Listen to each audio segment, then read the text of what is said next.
All right, welcome to the podcast, everyone. Let's catch up on the stocks making headlines from major investments, deals, borrowings, acquisitions, and earnings surprises. Here's a quick look at the stocks in focus on March 18th. Glad to be here. We've got a pretty interesting list today, so let's dive right in and see which stocks are worth keeping an eye on. First up, we have the Adani Group. The Bombay High Court discharged Gautam Adani and Rajesh Adani from that old 2012 stock market case. That's kind of a big deal, right? It is. The court found no evidence of cheating or criminal conspiracy, which is a major win for them. You saw some of the Adani stocks rise, didn't you? Yeah, Adani Enterprises, Adani Ports, Adani Energy Solutions, and Adani Green Energy all saw gains. But what about Adani Power and Adani Wilmar? They actually declined slightly. It just goes to show even positive news doesn't guarantee a universal boost. Disclaimer: we advise investors to check with certified experts before taking any investment decisions. Okay, moving on, we have Adani Wilmar officially changing its name. It's going to be AWL, Agri-Business Limited. Sounds a little less consumer focused, doesn't it? It does, almost like they're emphasizing the agricultural side of things. This could signal a strategic shift, maybe focusing more on the raw materials or B2B side. The change is slated for March 17th, 2025. So, should we keep an eye on how this rebranding plays out? Absolutely. It's like a company getting a new outfit. You want to see if it fits well and how it changes their performance. Next up, Acme Fintrade announces a stock split. Each share of 10 rupees will become 10 shares of 1 rupee.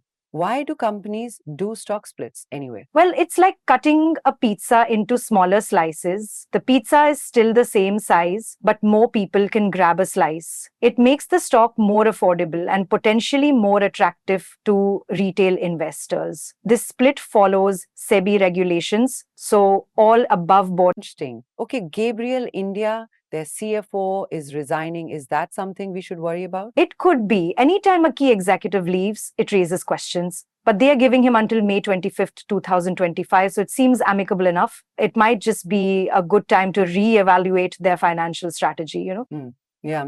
All right, let's talk about Ercon. They got an EPC contract for a new secretariat complex in Meghalaya. What's the EPC stand for again? Engineering, procurement, and construction. Basically, they're handling the whole project, and it's through a joint venture with Badri Rai and company. Ericon's share is a solid INR 285 crore. Wow, that's a significant order win. How long are they expected to take to complete that project? The project is slated for execution in 36 months or 3 years, so steady revenue for them there. Speaking of steady revenue, IREDA is increasing its borrowing program. By how much? They're enhancing it by rupees 5,000 crore, bringing the new total borrowing limit for FY 2024-2025 to rupees 29,200 crore. That's a huge jump.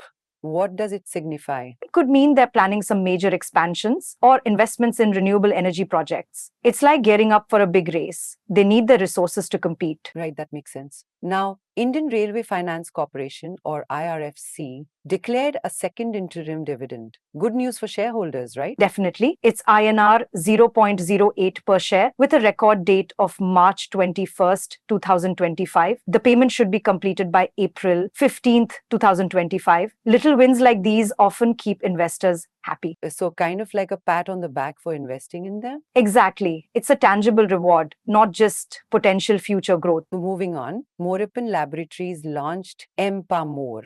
Sounds like a superhero. What is it for? Haha, almost.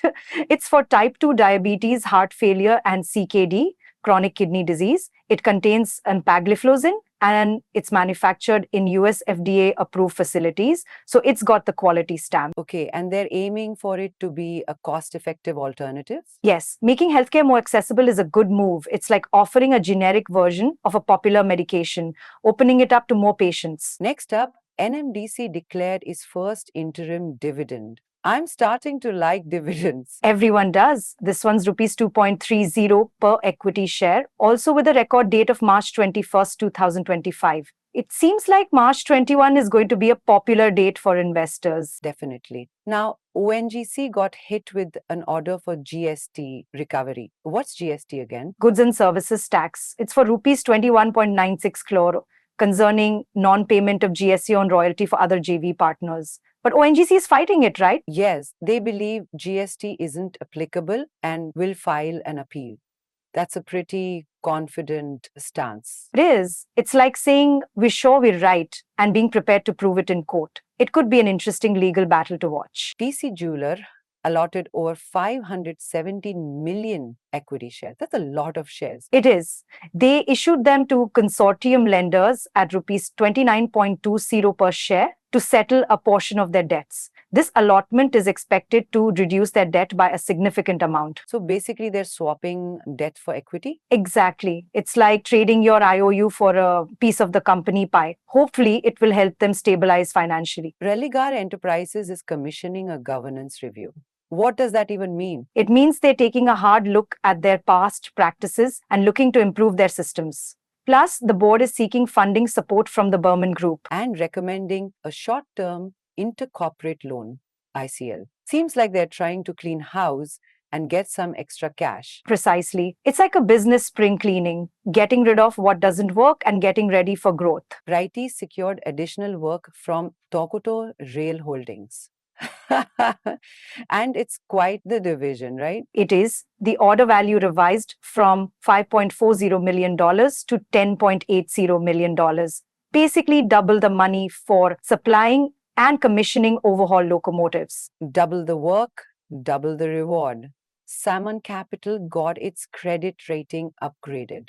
That's good news, right? Absolutely. S&P Global Ratings upgraded their long-term credit rating to B+, reflects strong capital levels and strengthening governance. Plus, the outlook is stable. So investors can feel a bit more secure. Exactly. It signals a vote of confidence in their financial health. Think of it as a seal of approval from a trusted source. Shilpa, Medicare is partnering with MAF3 Biologics, co-development of an NB. What's an NB? Novel biological entity.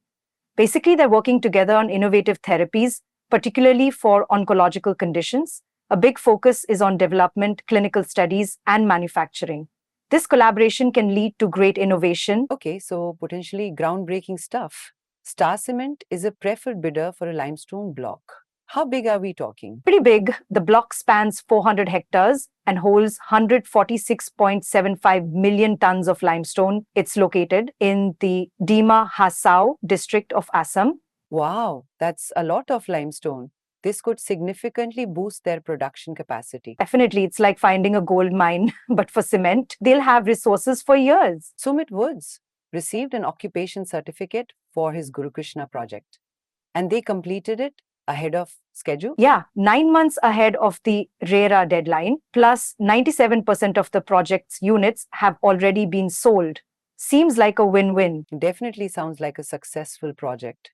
Now, Tata Motors will increase commercial vehicle prices. Why is that? To offset rising input costs. It's a small increase up to 2% on April 1st, 2025. They also incorporated Tata Motors Digital AI Labs Limited as a wholly owned subsidiary. So prices go up slightly, but they're also investing in IT. Exactly. It's like tightening your belt in one area while investing in future growth in another. Last but not least, Tembo Global Industries got an update on that huge investment deal, the rupees 1,000 crore investment deal. That's right. Mid-C initiated the process of identifying land for a manufacturing unit.